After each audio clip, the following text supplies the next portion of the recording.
Good morning, children. How are you all? I hope you all are doing very well.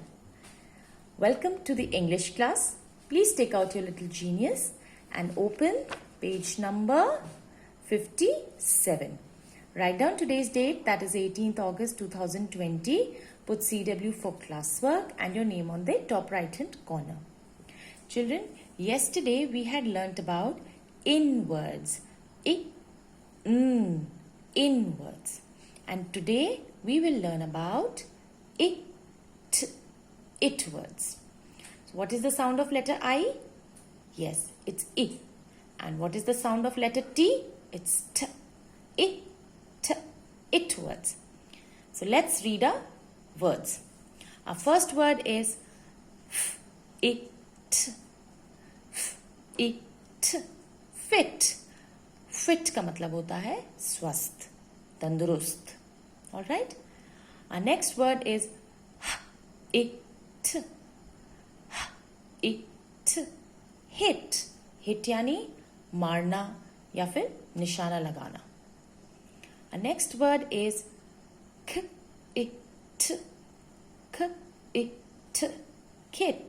Kit यानी जरूरी सामान का कोई bag.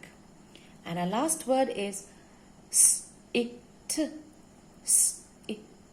sit. Sit यानी बैठना.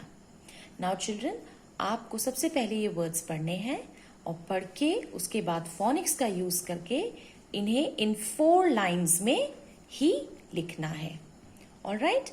And the last 2 lines we will make 2 sentences using this. हम this का use करके last 2 lines में 2 sentence लिखेंगे. So when do we use the word this? हमने कल भी पढ़ा था. Yes. This का यूज हम तब करते हैं जब कोई चीज हमारे पास होती है. So let's look at our pictures. What is this? Yes. This, T-H-I-S. This is a pit. Pit यानी गड्ढा. This is a pit. Now what is this? Yes. This is a kit. This is a kit. Children, I hope आज की exercise आपको अच्छे से समझ आ गई होगी. Kindly complete this sheet. Thank you.